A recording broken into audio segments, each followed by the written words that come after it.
아멘. 우리 함께 신앙 고백하시겠습니다. 나는 전능하신 아버지 하나님 천지의 창조주를 믿습니다.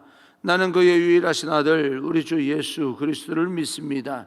그는 성령으로 잉태되어 동정녀 마리아에게 나시고 본디오 빌라도에게 고난을 받아 십자가에 못 박혀 죽으시고 장사된 지 사흘 만에 죽은 자 가운데서 다시 살아나셨으며 하늘에 오르시어 전능하신 아버지 하나님 우편에 앉아 계시다가 거기로부터 살아있는 자와 죽은 자를 심판으로 오십니다. 나는 성령을 믿으며 거룩한 공교회와 성도의 교제와 죄를 용서받는 것과 몸의 부활과 영생을 믿습니다. 아멘.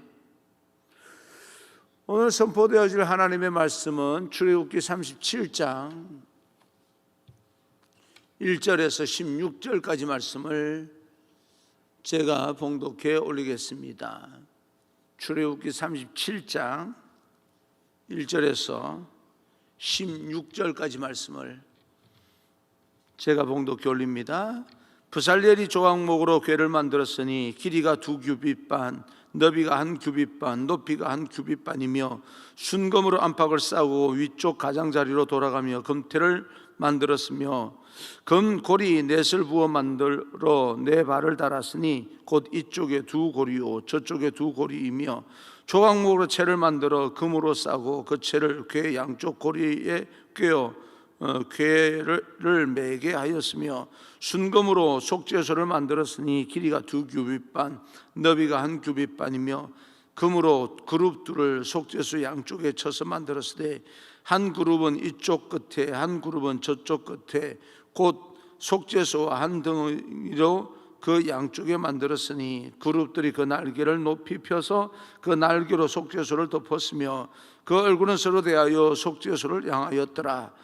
그가 또 조각목으로 상을 만들었으니 길이가 2규빗 반, 너비가 1규빗, 높이가 1규빗 반이며 순금으로 싸고 위쪽 가장자리로 돌아가며 금태를 둘렀으며 그 주위에 손바닥 넓이만한 턱을 만들고 그 턱 주위에 금으로 태를 만들었고 상을 위하여 금고리 넷을 부어 만들어 네 발 위 네 모퉁이에 달았으니 그 고리가 턱 곁에 있어서 상을 매는 채를 꿰게 하였으며 또 조각목으로 상 맬 채를 만들어 금으로 쌌으며 상 위에 기구 곧 대접과 숟가락과 잔과 따르는 병을 순금으로 만들었더라.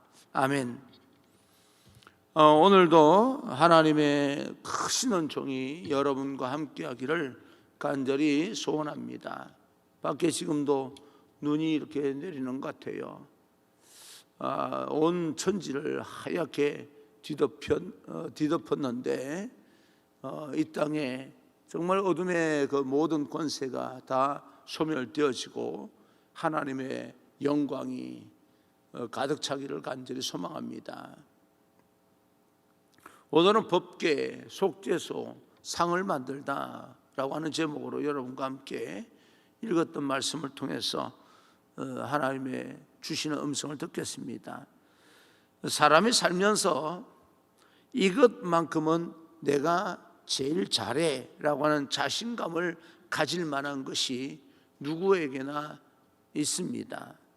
그런데 하나님께서는 하나님의 일을 함에 있어서 우리의 자신감도 중요하지만 하나님의 음성이 들려주시는 대로 실천하는 믿음이 더 중요하다라고 하는 것을 오늘 성경을 통해서 말씀하고 있습니다.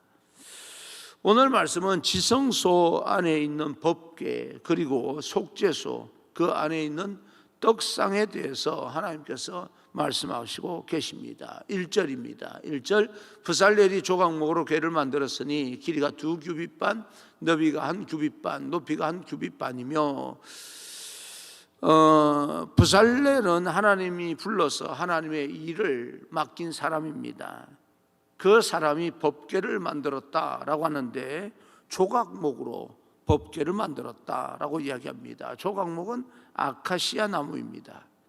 그리고 장과 길이, 너비, 높이 이런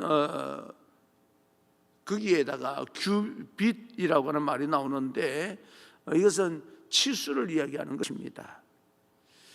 법궤는 길이가 2규빗 반, 너비가 1규빗 반, 높이가 1규빗 반 정도의 이야기를 하는데, 그것은 한 125cm, 그 다음에 약 75cm, 그리고 또 75cm 높이가 높고요. 그 다음에 정사각형으로 그렇게 만들어진 것입니다. 그리고 2절을 보게 되면 순금으로 안팎을 싸고 윗가로 돌아가며 금태를 만들었고, 3절을 보게 되면 금고리 넷을 이제 만들어서 내 모퉁이에 달았습니다. 그리고 4절에는 조각목으로 채를 만들었는데 이것은 짊어지기 쉽게 그렇게 만든 것입니다. 6절에 보게 되면 순금으로 속죄소를 만들었는데 그 크기가 성경에 자세하게 나오는 것을 보게 됩니다. 그리고 7절을 보게 되면 금으로 그룹들을 만들고 속죄소 양편에 붙였는데, 그룹이라고 하는 것은 천사의 모양입니다. 이렇게 법궤와 속죄소를 만들었습니다. 복잡하게 설명하고 있는 것처럼 보이지만 실제로 만들어 보면 그렇게 복잡하지는 않습니다. 내 생각대로 만들려고 하면 복잡합니다. 그런데 하나님께서 말씀하시는 대로 이렇게 만들어 나가다 보면 그렇게 복잡할 건 없습니다. 브살렐에게 이 일을 맡겼다라고 하는 건데, 36장을 보게 되면 오홀리압과 브살렐과 마음이 지혜로운 모든 사람들이 함께 모여서 전체적인 이 성막의 이 겉테두리와 그 전체적인 것을 만들면서 또 이렇게 브살렐 한 사람이 또 감당해야 될 일이 있는 거죠. 모든 사람이 함께 일해야 되는 것도 있지만 특별히 그 사람을 가진 그 재주를 가지고 그 사람이 감당해야 될 일도 있는 것입니다. 우리가 다 함께 하나님의 교회를 세워 나가야 되지만 우리가 다 같이 함께 세워 나가는 건 교회고요. 여러분 한 사람 한 사람이, 어떤 사람은 찬양대를 하고 어떤 사람은 교사를 하고 어떤 사람은 주방에 들어가고 각기 해야 될 일들이 다를 수 있는 겁니다. 그런 것처럼 이 법궤와 속죄소와 상은 브살렐이, 하나님께서 브살렐을 불렀기 때문에 브살렐에게 한 가지 이렇게 일을 제작하도록 만든 거죠. 오늘 이 말 이렇게 해서 법궤와 속죄소가 만들어지는데, 하나님께서 이 법궤와 속죄소를 통해서 우리에게 주시는 교훈이 있습니다. 그저 나열된 그런 어떤 내용들, 그 치수가 이렇다 저렇다라고 하는 것만 끝나는 것이 아니라 우리에게 주는 교훈이 있는데, 첫째 하나님의 명령대로 만들었습니다. 하나님께서 지명하여 부른 사람 브살렐과 오홀리압은 하나님의 사람 모세를 통해서 주신 그 말씀대로 각기 하나님의 성막을 만들다가 브살렐은 이 법궤와 속죄소를 또 개인적으로 만들고 있습니다.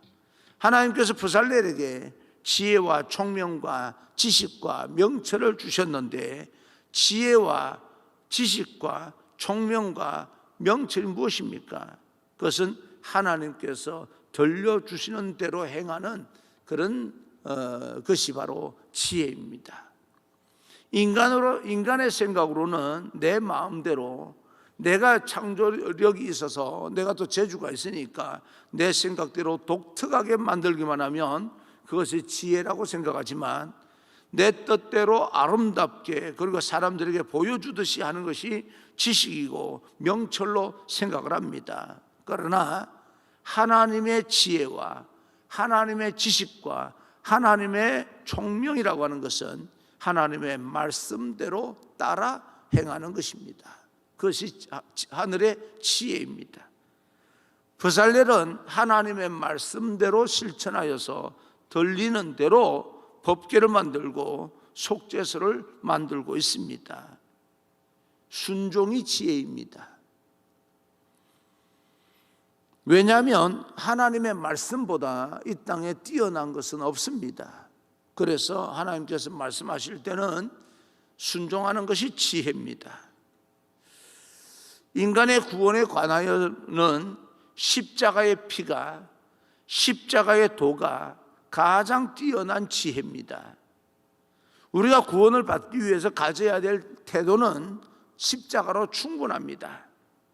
우리의 생각에는 대단하게 보이고 거창하게 보이는 것이 뛰어날 것처럼 보이지만 실상은 그렇지 않습니다. 브살렐에게 하나님의 신이 임하여 하나님의 영이 임하여 지혜가 생겼는데 여호와께서 말씀하신 대로 실천하는 것이 바로 이 땅에서 가장 큰 하늘의 지혜입니다. 그래서 우리는 하나님 앞에 나아가 기도 중에 하나님의 음성을 들어야 됩니다. 하나님의 음성을 들릴 만큼 우리의 영적으로 예민해야 되는 것과 또 영적인 통찰력이 있어야 되는 것입니다. 저는 여러분에게, 저에게, 우리 모든 성도들에게 이런 하늘의 지혜가 충만하게 되기를 주님의 이름으로 축복합니다. 하나님의 지혜가 여러분에게 충만할지어다. 말씀을 의지하고 하나님의 말씀을 굳게 믿고 살아가는 것이 하나님의 지혜를 가진 자의 삶인 것을 우리는 믿고 그대로 하나님 말씀대로 실천하는 그런 믿음의 용기가 있기를 주님 이름으로 축원합니다. 그것이 세상 한복판에서 살아갈 때 승리하는 비결이기도 합니다. 세상 사람들과 경쟁하면 그것에 뒤처질 것처럼 보이지만 하나님의 지혜를 가지고 단순하게 담백하게 이야기를 하면 어리석어 보이는 것처럼 보이지만 아니요, 그것이 결국에는 승리하는 비결이 되고 가장 강력한 무기가 됩니다. 둘째, 인간이 용서받을 길이 열렸습니다. 속죄소를 만들어서, 속죄소라고 하는 것은 하나님께서 인간의 죄를 용서하시겠다는 거거든요. 속죄소를 만들었다는 것은요, 어떤 하나님의 지시하는 행위대로만 하면 인간이 이 땅에서 하나님께로부터 용서받을 길이 열렸다, 그런 뜻입니다. 6절입니다. 6절, 순금으로 속죄소를 만들었으니 길이가 2규빗 반, 너비가 1규빗 반이며 우리에게 길을 여시는 하나님, 우리에게 구원을 베푸시기 위해서 십자가의 길을 여시는 겁니다. 하나님은 오늘도 우리가 나아갈 길을 여시고 계신다는 것을 우리가 믿어야 됩니다. 그 하나님을 찬양하며 살아가고 하나님을 높이는 노래가 여러분 마음속에서 고백되어지기를 간절히 소망합니다. 여러분, 법궤와 속죄소를 만들게 하신 하나님은 이제 떡상을 만들게 하시는데요, 10절입니다. 10절, 그가 또 조각목으로 상을 만들었으니 길이가 2규빗 반, 너비가 1규빗 반, 높이가 1규빗 반이며 조각목으로 상을 만드는데 이 길이가 2규빗 그리고 너비가 1규빗, 높이가 1규빗 반 이렇게 있는데 11절에 보게 되면 그 주위에 금태를 만들어 둘렀다라고 이야기를 합니다. 그리고 15절에 조각목으로 상을 맨 채를 만들고 16절에 보게 되면 상 위에 기구들도 순금으로 만들어 나갑니다. 이것도 말만 이렇게 여러 표현들이 되어 있지 그렇게 복잡하거나 그렇지 않습니다. 단순합니다. 그 상 위에 매일매일 하나님께 드리는 떡을 놓게 되는 겁니다. 이 말씀을 통해서 우리에게 주시는 교훈은 조각목으로 떡상을 만들게 하신 하나님, 하나님은 아카시아 나무로 떡상을 만들라라고 이야기를 하는데요, 이것은 아카시아는 그 지역에서 구하기 쉬운 나무입니다. 구하기 쉬운 나무로 떡상을 만들어라. 굉장히 떡상이 그 안에 귀하게 쓰임 받는다고 해서 굉장히 어려운 그런 어떤 나무를 또 그래 없는 귀한 나무를 구해서 만들어라라고 하는 것이 아니라 눈에 띄는 그런 구하기 쉬운 나무로 만들어라라고 이야기합니다. 만약 그곳에서 구하기 힘든 희귀한 그런 나무로 만들라라고 말을 하면 어디 가서 그 나무를 구할 것이고, 지금 이 광야에서 가나안 땅으로 가는 그런 과정 중에 있는데 어떻게 그 나무를 구하면 어떻게 수입을 합니까? 만들기도 전에 고민스럽고 고민을 하다가 우리 힘이 한계가 느껴진다라고 하면 절망을 느끼게 될 것입니다. 그러나 하나님은 마음만 먹으면 구할 수 있는 그런 아카시아 조각목으로 만들어라 라고 이야기를 하고 있습니다. 하나님께서 우리에게 말씀하실 때는 우리가 들을 때는요 참 굉장히 어려울 것, 실천하기가 어렵고 순종하기가 어려울 것처럼 그렇게 들리지만 우리가 마음만 먹으면 얼마든지 순종할 수 있는 말씀으로 우리에게 명령하십니다. 순종하며 나아갈 때 이것은 내가 감당할 수 있어 라고 할 정도의 말씀을 하시지 전혀 감당하지 못할 그런 어떤 명령을 하시면서 이거 순종해야 너 구원받아 그렇게 말씀하지 않습니다. 마음만 먹으면 언제든지 얼마든지 어느 때이든지 순종할 수 있는 것으로 하나님께서 우리에게 제시하고 있는 거죠. 고집을 피우고 교만하여서 하나님 앞에 무릎 꿇지 않는 사람에게는 어려운 일이지만 우리가 겸손하여서 하나님 앞에 무릎 꿇으면 너무너무 쉬운 그런 어떤 말씀으로 우리에게 제시하고 있는 거죠. 너 법궤나 상을 만들 때 너가 구하기 쉬운 아카시아 나무로 만들라라고 하는 것이 하나님의 말씀입니다. 그런데 이 아카시아 나무도 우리가 볼 때는 흔한 나무이지만 광야 한 복판에서는 결단을 해야 얻을 수 있는 나무입니다. 내가 결단하지 않고서는 얻을 수 있는 나무가 아닙니다. 그들에게도 소중하지만 마음만 먹으면 내가 결단하면 얼마든지 구할 수 있는 것을 하나님께서 제시하고 계시는데 결단하지 않으면 그 나무도 그곳에서도 귀한 나무입니다. 여러분이 가지고 있는 여러 가지 지식과 또 재주와 기술 모든 것이 나름대로 귀한 것들입니다. 사용하지 않으면 아무것도 아니에요. 그러나 내가 사용하기로 마음 먹으면 여러분은 얼마든지 할 수 있습니다. 하나님께서 그런 것을 제시하고 있는 것입니다.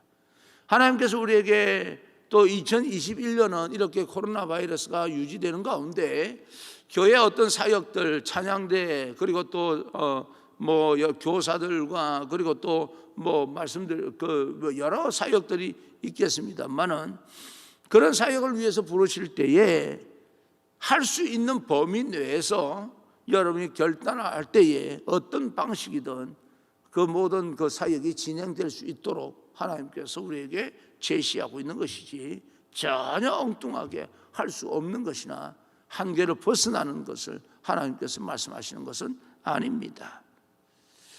우리가 해야 될 것은 순종입니다. 그리고 결단입니다.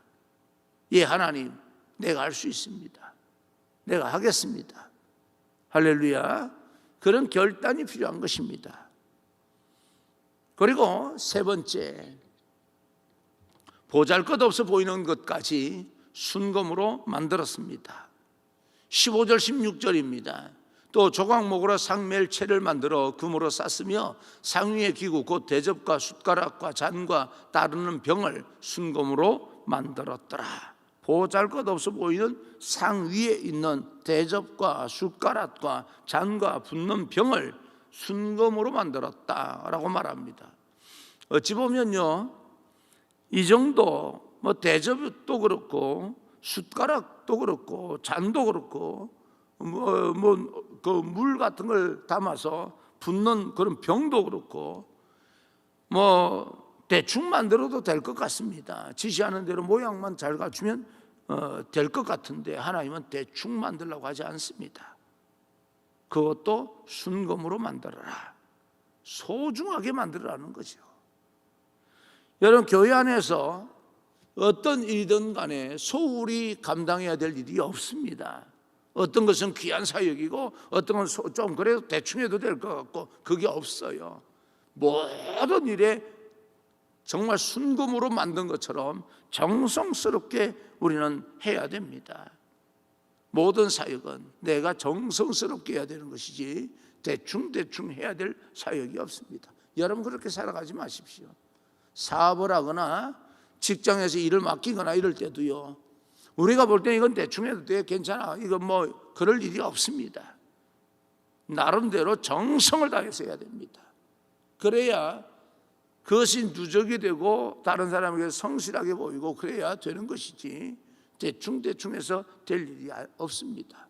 교회 일도 그렇고 세상 일도 그렇고 여러분 일을, 사역을 대충 하지 않기를 바랍니다. 그런 사람이 되지 않기를 바랍니다. 인생도 대충 살아가면 안 돼요. 진짜 정성스럽게 해야 됩니다.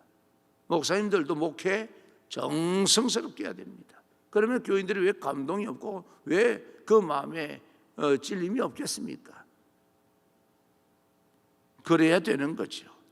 여러분 우리 인생을 살아가다 보면요, 대충 해야 될 일이 있을 것 같습니다. 제 생각에도 이건 뭐 그냥 넘어가도 될 것 같아 하는 것도 있고, 저도 실수 많이 했어요.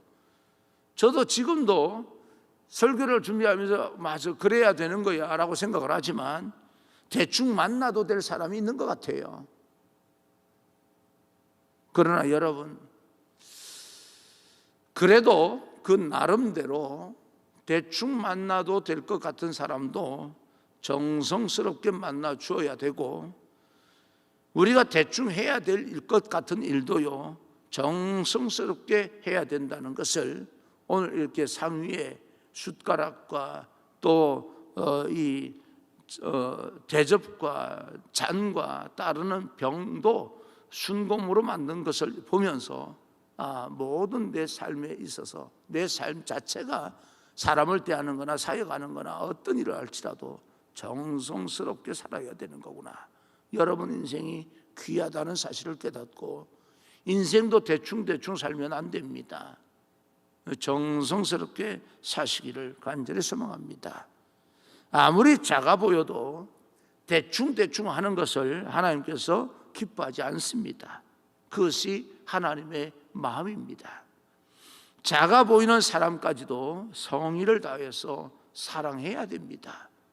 그것이 그렇게 어렵기 때문에 순간순간 우리가 저 사람에게도 정성을 다해서 대해야 되는 거야 라고 하는 것을 우리가 잊어버리기 때문에 우리는 늘 하나님 앞에 기도하면서 그런 마음을 유지할 수 있도록 우리가 좀 자기 자신을 쳐서 하나님 앞에 무릎을 꿇어야 됩니다. 이것이 하나님의 명령입니다. 오늘 주시는 말씀 가운데 우리에게 주는 교훈입니다. 뭐 대충 물건을 만드는 것으로 끝날 것처럼 보이지만 그 안에도 하나님께서 이렇게 주시는 교훈이 있습니다. 여러분 이 모든 우리 세상에서도 여러분이 살아가는 순간순간 그냥 이렇게 시간이 흘러가는 것처럼 대충 흘러가는 것처럼 보이지만 대충 흘러가는 그 상황 가운데서도 하나님께서 우리 인생에게 교훈해 주시고 깨닫게 해주시는 것이 있습니다. 어떤 때는 설교 준비를 하다가 기가 막힌 문장이 생각이 나서 맞아 이거야 하고 전하는데도 감동이 없는 경우가 있고요. 어떨 때는 갑자기 떠오르긴 하지만 아주 평범한 문장인데 이렇게 평범한 문장이 이곳에 그래도 뭐 이 문장을 이 설교를 풀어나가기 위해서는 이런 평범한 문장도 필요한 것 같아 하고 넣어서 평범한 말을 하는데 감동을 받고 그래요. 참 이 묘한 그런 어떤 경우가 있습니다. 내가 볼 때는 그 순간에는요 어마어마하게 충격을 받고 쇼크를 받고 이건 우리 교인들한테 전해야 돼. 그리고 뭐 감동받는 마음으로 이래 하는데도 불구하고 전혀 감명이 할렐루야 뭐 아멘도 안 해요.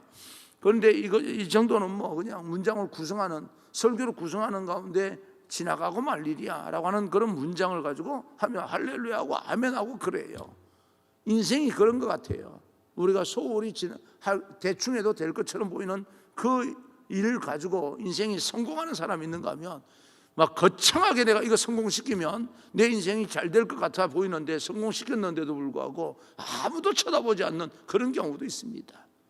그래서 우리가 하나님 오늘 이 말씀을 보면서 하나님께서 내게 주시는 교훈은 모든 일은 대충 할 것이 아니라 전혀 없는 것처럼 보이는 그 안에서도 하나님께서 기가 막힌 교훈을 주시는 그런 경우도 있으니 계속해서 읽다가 보면 그 순간에 교훈이 툭툭 튀어나오는 거예요. 하나님 앞에 기도하다 보면 영적인 통찰력이, 예민함이 여러분에게 큰 무기가 되도록 장착이 됩니다. 그래서 하나님과 친해야 됩니다. 다시 말씀드립니다. 인생은 대충 해야 될 일이 없습니다. 그렇게 사시는 여러분 되기를 주님 이름으로 축원합니다.